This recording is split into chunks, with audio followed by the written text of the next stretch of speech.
Hello दोस्तों, YouTube channel super seven से मैं राहुल वैष्णव आपका स्वागत करता हूं। और हमने अपने पिछले वीडियो के अंदर आदर्श गैस समीकरण और गैसों के आदर्श व्यवहार से विचलन के बारे में पढ़ा था। आज हम डोल्टन के आंशिक दाब नियम, गैसों के विसरण, द्रवावस्था, गैसों के अणुगतिक सिद्धांत के बारे में पढ़ेंगे। सबसे पहले हम पढ़ेंगे डोल्टन के आंशिक दाब नियम के बारे में। इस नियम के अनुसार डोल्टन ने दो या दो से अधिक जो अक्रियाशील गैसें होती है उनके आंशिक दाबों और मिश्रण के कुल दाब के मध्य संबंध स्थापित किया था।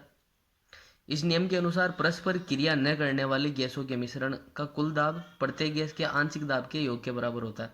यानी जो गैसें होती है जो परस्पर क्रिया नहीं करती है, उनके मिश्रण के अंदर जो गैसों का जो कुल दाब है वो उनके प्रत्येक जो गैस होगी उनके आंशिक दाब के योग के बराबर होगा। अगर हम गणितीय रूप में इसको देखें तो P बराबर कैपिटल P बराबर small P1 plus P2 plus P3 plus ऐसे चलता जाएगा। जितनी गैसें इसमें मिश्रित होगी उन सभी के आंशिक दाब के योग के बराबर इसका कुल दाब होगा। यहाँ पे हम कैपिटल भी है मिश्रण का कुल दाब है और P1 P2 P3 आदि मिश्रण के अवयवी गैसों के आंशिक दाब है। किसी गैस के आंशिक दाब का अर्थ है वह दाब जब वह गैस को मिश्रण के समान ताप और दाब पर समान आयतन पात्र में रखा जाए। और ये जो नियम है ये केवल आदर्श गैसों के मिश्रण पर पूर्ण रूप से लागू होता है। वास्तविक गैसों के मिश्रण पर ये जो गैसें होती है विचलन दर्शाती है। जो गैसों का आंशिक दाब होता है वह हम देखेंगे तो पी वी बराबर एन आर टी, जो आदर्श गैस समीकरण है उससे जो आंशिक दाब पी वन बराबर एन अपॉन वी बराबर आर इंटू आर टी, क्योंकि पी वी बराबर एन आर टी होता है तो गैसों का आंशिक दाब बराबर गैसों के मोलों की संख्या अपॉन मिश्रण का कुल आयतन into R into T. P V बराबर एन आर टी से वी व टी स्थिर हो तो पी समानुपाती एन होगा। एन यहाँ पे मोलों की संख्या है। यदि हम मान लें कि तीन गैसें ताप टी और आयतन वी के पात्र में भरी हो, यदि P1 P2 P3 इन गैसों के आंशिक दाब निम्न प्रकार हो: P1 बराबर N1 RT upon we, P2 बराबर N2 RT अपॉन वी और P3 बराबर N3 RT अपॉन वी। तो जो डोल्टन का आंशिक दाब नियम है उसके अनुसार P बराबर small P1 plus P2 plus P3, तो P बराबर N1 RT upon V plus N2 RT upon V plus N3 RT upon V होगा। यहाँ से हम R T upon V common लेंगे तो P बराबर N1 plus N2 plus N3 into R T upon V. जब हम इस स्मॉल P1 के अंदर कैपिटल P यानी कि आंशिक दाब में कुल दाब का भाग देंगे तो आर टी अपॉन वी से R T upon V cancel हो जाएगा और N1 upon N1 plus N2 plus N3, P1 upon P2 sorry P1 upon P बराबर N1 upon N1 plus N2 plus N3, जिसे हम मोल बिन कहते हैं। यानी P1 अपॉन कैपिटल P बराबर X1। X1 यहाँ पर पहली वीएस का मोल बिन है। अतः P1 स्मॉल P1 बराबर कैपिटल P इंटू X1। यहाँ से ये निष्कर्ष निकलता है कि जो गैस का आंशिक दाब है ये गैस के मोल बिन X1 इंटू कुल दाब से गुणा के बराबर होता है। इसी प्रकार जो P2 है वह X2 इंटू पी और P3 है जो X3 इंटू पी प्राप्त होगा। हमारा अगला टॉपिक है गैसों का विसरण। प्रत्येक गैस में अंत मिश्रित होने का गुण होता है जो गैसों की प्रकृति पर निर्भर नहीं करता है। यह कार्य बिना किसी बाह्य कार्य के होता है। गैसों का यह गुण विसरण कहलाता है। विसरण पर गुरुत्वाकर्षण का कोई भी प्रभाव नहीं होता है। अतः हम कह सकते हैं कि जो भारी गैस के अणु हैं उन पर हल्की गैस के अणु हो सकते हैं, हल्की गैस के अणुओं पर भारी गैस के अणु हो सकते हैं, क्योंकि यह विसरण की प्रक्रिया ये गुरुत्वाकर्षण पर अधीन नहीं होती है। अतः विसरण वह प्रक्रिया है जिसमें गैसें बिना किसी बाह्य कारक के परस्पर मिश्रित होती है। जो ग्राम है उसने विसरण का नियम दिया था गैसों के लिए, वो निम्न प्रकार है: दाब और ताप की समान परिस्थितियों में गैसों के विसरण की दर है यह उनके घनत्व के वर्गमूल के व्युत्क्रमानुपाती होती है और यह नियम ग्राम का विसरण नियम कहलाता है, जो कि निम्न प्रकार है। देखिए हम दो गैसों के यहाँ पर विसरण का अध्ययन कर रहे हैं, जिसमें यदि R1 व R2 दो गैसों की विसरण की दर है और D1 व D2 उनके घनत्व है, तो ग्राम के विसरण नियम के अनुसार R1 गैसों की विसरण की दर समानुपाती 1/√D1 और R2 समानुपाती 1/√D2। यहाँ हम कह सकते हैं कि R1/R2 है ये √d2/d1 होगा, क्योंकि ये व्युत्क्रमानुपाती है। जब हम r1/r2 करेंगे तो ये d2 ऊपर और d1 नीचे होगा और रूट आएगा। और ये स्थिर ताप और दाब पर हम गैसों का विसरण देखते हैं। चूंकि गैस का घनत्व उसके मोलर द्रव्यमान का आधा होता है, अतः हम d1 बराबर मोलर द्रव्यमान कैपिटल M1/2 व d2 बराबर कैपिटल M2/2। अतः हम कह सकते हैं r1/r2 बराबर d1 और d2 के मान रखने पर 2 से 2 कैंसिल, और r1/r2 बराबर √M2/M1 प्राप्त होगा। तथा जो विसरण की दर है, यह विसरण गैस के आयतन और विसरण गैस के विसरण में लगे समय के अनुपात के बराबर होता है। अतः विसरण की दर r बराबर v/t। और अगर हम आयतन को अगर स्थिर लें तो हम कह सकते हैं कि जो विसरण की दर है, ये विसरण में लगे समय के व्युत्क्रमानुपाती होती है। अतः r1/r2 बराबर t2/t1 होगा। अतः r1/r2 बराबर हमें t2/t1 प्राप्त हुआ, रूट d2/d1 प्राप्त हुआ और √M2/M1 प्राप्त होता हुआ। अतः हम कह सकते हैं कि r1/r2 बराबर t2/t1 बराबर √d2/d1 बराबर √M2/M1 होता है। अब हमारा अगला टॉपिक है गैसों का अणुगतिक सिद्धांत। गैसों के व्यवहार को समझने के लिए गैसों का अणुगतिक सिद्धांत दिया गया, और गैसों के सिद्धांत रूप से व्यवहार दर्शाने के लिए विभिन्न वैज्ञानिकों ने अणुगतिक सिद्धांत का विकास किया। और इस अणुगतिक सिद्धांत की जो निम्न अभिधारणाएं हैं उनके बारे में हम पढ़ेंगे। इनमें सबसे पहले है, प्रत्येक गैस है जो अति सूक्ष्म कणों से मिलकर बनी होती है, जिन्हें हम अणु कहते हैं। और अणुओं का वास्तविक आयतन है, ये गैस के आयतन की तुलना में नगण्य होता है। यानी इनका जो वास्तविक आयतन है, जो ये गैसें फैले रहती है, उनके आयतन की तुलना में बहुत ही कम होता है। गैस के अणु सदैव तीव्र गति से हर संभव दिशा में अनियमित गति करते रहते हैं। अणु सीधी रेखा में चलते हैं तथा इनकी दिशा दूसरे अणुओं अथवा पात्र की दीवारों से टकराने से बदलती है। यानी जो गैस के अणु हैं, ये हर संभव दिशा के अंदर गति करते रहते हैं, जब तक ये न तो किसी दूसरे अणु से टकरा जाए या फिर पात्र की दीवारों से न टकरा जाए, तब तक ये उसी सीधी रेखा में गति करते हैं। और गैसीय अणुओं की इस गति को हम गैसीय अणुओं की यादृच्छिक गति कहते हैं। गैस के अणुओं के मध्य अंतराणु का आकर्षण बल होता है, यह नगण्य होता है। और गैस के अणु पूर्ण प्रत्यास्थ होते हैं, अर्थात परस्पर एक दूसरे अथवा पात्र की दीवारों से टकराने पर भी इनकी गतिज ऊर्जा में कोई भी कमी नहीं होती है। यानी टक्कर के बाद भी इनकी गति ऊर्जा है वो वही रहेगी। गैस का दाब उसके अणुओं की पात्र की दीवार से टक्करों के कारण उत्पन्न होता है। यानी जो दाब होगा वो इन टक्करों के कारण उत्पन्न होता है। जो गैसीय दाब होता है, ये पात्र की दीवारों पर गैसीय अणुओं की टक्कर से पैदा होता है, जो यानी P बराबर जो दाब है फोर्स अपॉन एरिया। मतलब जो दाब होगा, ये जिस क्षेत्र पर टकराएगा उस पर बल और जो एरिया उनके अनुपात के बराबर होगा। यानी प्रति एकांक क्षेत्रफल पर आरोपित बल दाब होगा। गैस के अणुओं की गति पर जो गुरुत्वाकर्षण का प्रभाव है, यह नगण्य होता है। और गैस के अणुओं की गति ऊर्जा उसके परमताप के समानुपाती होती है। यहाँ पर गैसों की अणुगतिक समीकरण है, जो कि निम्न प्रकार है। PV बराबर 1/3 mn/u²। यहाँ पर स्मॉल p है, ये गैस का दाब है, V गैस का आयतन है, n गैस के अणुओं की संख्या है और n गैस के अणुओं का द्रव्यमान है, और ये जो u है, ये गैस के अणु का वर्ग माध्य मूल वेग है। हमारा अगला टॉपिक है गैसों का द्रवीकरण। किसी पदार्थ को गैसीय अवस्था से द्रवावस्था का बदलने का अर्थ है कि उनके अणुओं के बीच की दूरी को कम किया जाए। अगर गैस के जो अणु है, ये अगर पास पास आ जाएंगे तो इनके अणुओं के मध्य दूरी घट जाएगी और ये द्रवावस्था में आ जाते हैं। गैस के अणुओं के बीच दूरी को गैस का ताप कम करके या फिर गैस का दाब बढ़ा करके या दोनों कारक लगा करके कम किया जा सकता है। यानी हम गैस के अणुओं को अगर द्रव अवस्था में बदलना चाहते हैं तो उसके लिए हम या तो गैस का ताप ये कम करना पड़ेगा या गैस का दाब बढ़ाना पड़ेगा या फिर दोनों करने पड़ेंगे। और गैसों के द्रवीकरण की निम्न विधि है। पहली विधि फेराडे विधि है, दूसरी लिंडे विधि और तीसरी क्लाउड विधि। और जो द्रवित गैसों के उपयोग है, यह निम्न प्रकार है। रॉकेट में जेट वायुयानों में ऑक्सीजन के मुख्य स्रोत के रूप में द्रव वायु का उपयोग होता है। और द्रव ऑक्सीजन है, ये एसिटिलीन के साथ धातु वेल्डिंग के काम आती है। तीसरा उपयोग है फ्रीऑन, द्रव NH3, द्रव SO2, द्रव CO2 आदि को रेफ्रिजरेटर, प्रशीतक या फिर जो AC होती है इसमें प्रशीतक के रूप में प्रयुक्त करते हैं। और जो लिक्विड Cl2 है ये जल में कीटनाशी के रूप में प्रयुक्त होती है, और द्रवण की सहायता से कुछ गैसों के उनके मिश्रणों से पृथक भी किया जा सकता है। अब हम बढ़ेंगे द्रव अवस्था के बारे में। पदार्थ की द्रव अवस्था गैसीय व ठोस अवस्था की मध्यवर्ती होती है। जो गैस के अणु होते हैं ये बहुत दूर दूर होते हैं, जबकि ठोस के अणु है ये बहुत ज़्यादा ही पास होते हैं। इनके अंदर जो आकर्षण बल होता है जो ठोसों में सर्वाधिक होता है, गैसों में सबसे कम।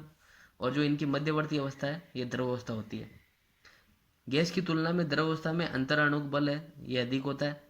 उनके अणु इतने पास पास होते हैं कि उनके मध्य रिक्त स्थान बहुत कम होता है, और द्रव गैस की अपेक्षा अधिक सघन होते हैं। द्रवों में वाष्पीकरण का गुण भी होता है। वाष्पन की दर है ये द्रव की प्रकृति, द्रव के सतही क्षेत्रफल और ताप पर निर्भर करती है। और द्रवों के जो विशिष्ट गुण है वाष्प दाब, पृष्ठ तनाव और श्यानता के बारे में हम पढ़ेंगे। सबसे पहले वाष्प दाब। एक निश्चित ताप पर द्रव की सतह पर वाष्प द्वारा डाला गया दाब, जबकि द्रव और वाष्प है साम्यावस्था में हो, तब द्रव का जो दाब होगा ये वाष्प दाब कहलाएगा। यानी द्रव और वाष्प की जो साम्यावस्था होती है उस पर जो निश्चित ताप पर द्रव की सतह पर जो वाष्प द्वारा जो दाब डाला जाता है उसे हम वाष्प दाब कहते हैं। और हम वाष्प दाब को निम्न प्रकार से समझ सकते हैं। द्रव की सतह पर द्रव वाष्प अणुओं द्वारा साम्यावस्था पर लगाया गया दाब वाष्प दाब कहलाता है। इस प्रक्रिया में वाष्पन की क्रिया बंद पात्र में कराई जाती है। यानी जो वाष्पन की क्रिया है ये बंद पात्र में होगी। बंद पात्र में वाष्पीकरण के साथ साथ संघनन की क्रिया भी होती है। जो बंद पात्र होगा, जैसे हम किसी बर्तन में जैसे हम जल को गर्म करते हैं और उसको ढक दे किसी प्लेट से, तो ये वाष्प बनेगी, और जो वाष्प होगी ये जल के अणु बूंदों के रूप में प्लेट के ऊपर हम देख सकते हैं। यानी जो संघनन की क्रिया भी साथ साथ चलती जाती है। वाष्पन व संघनन एक दूसरे की विपरीत अभिक्रियाएं होती है। संघनन की दर है यह वाष्प के अणुओं की सांद्रता के अनुक्रमानुपाती होती है। जब वाष्पन की दर संघनन की दर के बराबर हो जाती है तो साम्य स्थापित हो जाता है, और यह साम्य गतिक होता है। इस पर वाष्प और द्रव दोनों की सांद्रता स्थिर हो जाती है। और जब द्रव को खुले पात्र में गर्म किया जाता है तो वाष्पीकरण द्रव की सतह से होता है और वाष्प दाब बढ़ता जाता है। जब द्रव का जो वाष्प दाब है ये बाह्य दाब के बराबर हो जाता है तो पूरे द्रव का वाष्पीकरण होने लगता है। दूसरे शब्दों में अगर हम कहें तो द्रव का मुक्त वाष्पीकरण होने लगता है। इस स्थिति को द्रव का उबलना कहते हैं, और यह ताप उस दाब पर द्रव का क्वथनांक कहलाता है। यानी जैसे हम जल को गर्म करते हैं तो पहले तो जल का ताप बढ़ता है, लेकिन जब वाष्पन की क्रिया शुरू हो जाती है तब ताप स्थिर हो जाता है। और जब जो इस वाष्प का दाब है ये वायुमंडलीय दाब के बराबर हो जाए तब इस स्थिति में जो ये ताप होगा ये उस द्रव का क्वथनांक कहलाएगा। अतः क्वथनांक वह स्थिर ताप जिस पर किसी द्रव का वाष्प दाब या बाह्य दाब के बराबर हो जाए द्रव का क्वथनांक कहलाता है। चूंकि द्रव को खुले पात्र में गर्म किया जाता है अतः किसी द्रव का वाष्प दाब जिस ताप पर एक वायुमंडल हो जाएगा उसका क्वथनांक होगा, क्योंकि जो बाह्य दाब है ये 1 एटमॉस्फेयर होता है। यानी खुले पात्र के लिए जो क्वथनांक होगा ये जो वाष्प दाब है ये अगर एक वायुमंडलीय जो दाब है उसके बराबर हो जाए तो वो ताप है ये क्वथनांक कहलाएगा। और यदि बाह्य दाब को हम अगर 1 बार के बराबर लें तो क्वथनांक का मान मानक क्वथनांक कहलाता है। और जल के लिए जो मानक क्वथनांक है ये 99.6 डिग्री सेंटीग्रेड या फिर 372.6 केल्विन होता है। अब हमारा अगला टॉपिक है पृष्ठ तनाव। किसी पात्र में भरे गए द्रव के भीतर स्थित अणु पर सभी दिशाओं में अन्य अणुओं द्वारा समान रूप से आकर्षण बल लगता है, परंतु द्रव की ऊपरी सतह पर स्थित अणुओं पर अंदर नीचे की ओर अधिक अणु होने के कारण असमान आकर्षण बल लगता है, जिससे ये अणु नीचे की ओर खींचते हैं। यानी जो कोई द्रव होगा उसके अंदर जो अंदर के अणु है वो तो संतुलित रहेंगे, उन पर सभी दिशाओं से समान रूप से आकर्षण बल अणुओं द्वारा आकर्षण बल लगेगा। लेकिन जो सतह पर होते हैं उन पर जो ऊपर उनके कोई अणु नहीं होते, इसकी वजह से ये असंतुलित हो जाते हैं और इन अणुओं पर नीचे की ओर एक खिंचाव उत्पन्न होता है। सतह के अणुओं की ऊर्जा है ये द्रव के भीतरी अणुओं की ऊर्जा से अधिक होती है, अतः वे सतह को छोड़कर द्रव के भीतर आने लगते हैं और इससे द्रव की सतह पर अणुओं की संख्या घट जाती है। जब अणु नीचे आएंगे तो ऊपर अणुओं की संख्या घट जाएगी और उनके मध्य दूरी बढ़ जाती है। इस दूरी को कम करने के लिए अणु एक दूसरे के निकट आते हैं, जिससे द्रव की सतह संकुचित हो जाती है और इस संकुचन से द्रव की सतह पर एक तनाव उत्पन्न होता है, जिसे हम पृष्ठ तनाव कहते हैं। अतः द्रव की सतह पर खींची गई जो एक रेखा के एकांक लंबाई पर लगने वाला बल है, यह पृष्ठ तनाव कहलाता है। पृष्ठ तनाव को हम गामा से प्रदर्शित करते हैं। यानी अगर हम द्रव की सतह पर कोई रेखा खींच दें तो उसकी एकांक लंबाई पर लगने वाला जो लंबवत बल है, यह पृष्ठ तनाव कहलाएगा। द्रव के सतही क्षेत्रफल को बढ़ाने के लिए ऊर्जा देनी पड़ती है, अतः दूसरे शब्दों में हम पृष्ठ तनाव को पृष्ठीय ऊर्जा द्वारा भी समझ सकते हैं। और जो द्रव का सतही क्षेत्रफल है उसमें एकांक वृद्धि के लिए जो आवश्यक ऊर्जा होगी उसे हम पृष्ठीय ऊर्जा कहेंगे। और पृष्ठीय ऊर्जा को हम जूल प्रति मीटर स्क्वायर से व्यक्त करते हैं। पृष्ठ तनाव को जो सीजीएस मात्रक है ये डाइन प्रति सेमी स्क्वायर है, और जबकि जो एसआई मात्रक है ये न्यूटन प्रति मीटर या फिर जूल प्रति मीटर स्क्वायर है। अगला टॉपिक है हमारा श्यानता। ये एक सामान्य प्रेक्षण है कि सभी द्रव जो है समान वेग से गति नहीं करते। जैसे कुछ द्रव है, जैसे अल्कोहल है, जल है, बेंजीन है, ये तो सरलता से बहते हैं, जबकि ग्लिसरीन है, शहद है, कैस्टर ऑयल है, ये आदि कठिनाई से बहते हैं।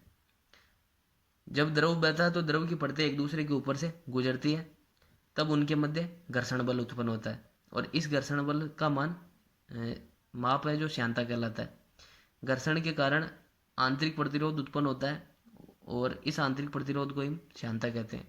यानी जो द्रव बहेगा तो ये द्रव है या इसकी विभिन्न परतों पर बहता है और इन परतों के मध्य जो घर्षण बल होता है उसे हम श्यानता कहते हैं। जो आंतरिक प्रतिरोध उत्पन्न होगा इसे हम श्यानता कहेंगे। माना कि प्रवाही द्रव में हम किसी एक परत अक्ष को चुनते हैं और अक्ष परत से ऊपर की परत इसके वेग को बढ़ाती है, जबकि निचली परत है इसके वेग को घटाती है। यानी जो परतें होती है तो उनमें ऊपर की परतों का वेग नीचे की परतों की वेग की तुलना में अधिक होता है। अतः इस प्रकार जो द्रव की परतों की आपेक्षिक गतियों को प्रभावित करने वाला जो एक घर्षण बल है, यह परतों के क्षेत्रफल और दोनों परतों के बीच की वेग प्रवणता के समानुपाती होता है। मानक दूरी पर स्थित द्रव की दो परतों के बीच वेग परिवर्तन को हम वेग प्रवणता कहते हैं। माना कि परतों का क्षेत्रफल ए है और वेग प्रवणता है ये du/dz हो, तो घर्षण बल F निम्न प्रकार होगा। जो घर्षण बल F है ये क्षेत्रफल ए के समानुपाती और du/dz के समानुपाती होगा। और जब हम समानुपाती के चिन्ह को हटाएंगे तो समानुपाती स्थिरांक ये ईटा यहाँ पर आ जाएगा, यानी F बराबर ईटा ए du/dz होगा। यहाँ पर हम एक परत अक्ष लेते हैं जिसका वेग u है और इस परत से ऊपर की जो परत है उसका जो वेग है u+du होगा और इससे जो मानक दूरी पर स्थित है दूरी है dz है और इससे जो नीचे की जो dz दूरी पर जो परत है उसका वेग u-du होगा। अतः जो वेग प्रवणता है ये किसी भी दो परतों के बीच जो वेग के अंतर है उन पर निर्भर करता है, यानी वेग प्रवणता बराबर du/dz। यानी मानक दूरी dz पर स्थित दो द्रव की परतों के बीच वेग का जो परिवर्तन है ये एक वेग प्रवणता होगा। वेग प्रवणता बराबर du/dz। यह ईटा एक समानुपाती स्थिरांक है और जिसे हम श्यानता गुणांक भी कहते हैं। श्यानता गुणांक द्रव की प्रकृति और ताप पर निर्भर करता है और श्यानता गुणांक को सामान्यतः श्यानता भी कहते हैं।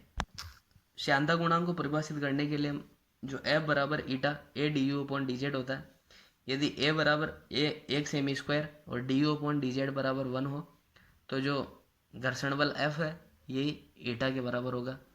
अतः किसी द्रव में एक सेमी दूरी पर स्थित दो समांतर परतों में वेग में इकाई अंतर बनाए रखने के लिए प्रति इकाई क्षेत्रफल लगने वाला बल श्यानता गुणांक कहलाता है। और जो श्यानता गुणांक का जो व्युत्क्रम होता है जिसे हम फाई से व्यक्त करते हैं तरलता कहलाता है, यानी श्यानता गुणांक का व्युत्क्रम तरलता के बराबर होगा, यानी फाइव बराबर 1/ईटा। और श्यानता गुणांक इसकी इकाई सीजीएस पद्धति में डाइन प्रति सेमी स्क्वायर है, जबकि एसआई पद्धति में न्यूटन प्रति मीटर स्क्वायर सेकेंड है। दोस्तों आज की वीडियो में इतना ही, और अगर वीडियो अच्छा लगे तो वीडियो को लाइक कीजिएगा, वीडियो को शेयर कीजिएगा और चैनल को सब्सक्राइब कीजिएगा। जय हिंद।